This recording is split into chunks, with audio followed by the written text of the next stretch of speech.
So, what do you think people generally misunderstand about you? Given that you're shy, given that you're an artist, given that you're a poet, what do you think when you think about the general population of people that know you?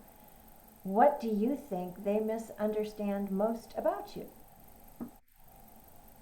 Well, I'm pretty open, so most of the people who really know me, they generally get me. But the one thing that I would say is across the board, the most misunderstood about me is actually the same, basically the same thing that pretty much every trans person can say, which is the fact that a lot of people mix up sex and gender, and a lot of Yeah. people mix up gender identity and gender expression. So, for instance, a lot of people refuse to respect my gender because they confuse it with sex, and they're like, "Well, how can your sex change? You were born this way. That's what you are." And I'm like, "Yes, that is how I was born. That's absolutely true. I'm not denying that fact. I'm just also letting you know I also have a gender identity that is different than what you would normally associate with those kind of organs.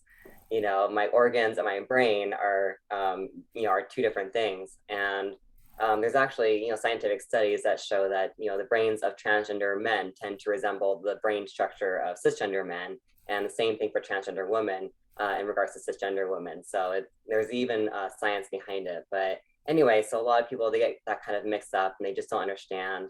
And then a lot of people also mix up gender identity and gender expression. So, Mm-hmm. there are days where I might come to work in a dress or something, and some people get confused and they think that, my pronouns have suddenly changed or that my identity has changed. And I'm like, no, it's just clothing. I just felt like wearing this dress that was beautiful. And I don't think that I should have to, wear certain things or not wear certain things just because I identify as a man and prefer he, him pronouns. It's just, um, clothing is just clothing and has nothing to do with who I am. It's just what I felt like wearing that day.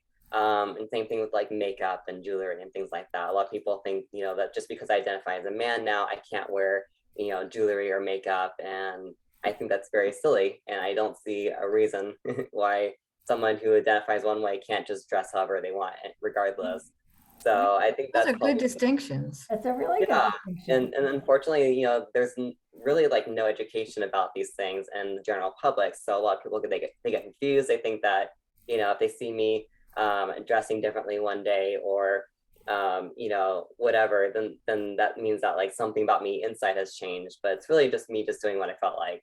And Yeah. sometimes I get, double looks, or I get people like asking if I've now changed my identity, or I get people who never respected my identity in the first place, feeling like they now have permission to even more aggressively disrespect my identity. So that would be the number one thing that like I struggle with as far as like trying to be understood by people. Just who I Yeah. am, and why they should respect it is unfortunately, a big struggle, but it's not something that's necessarily unique to me, I suppose. It's kind of something that we all struggle with.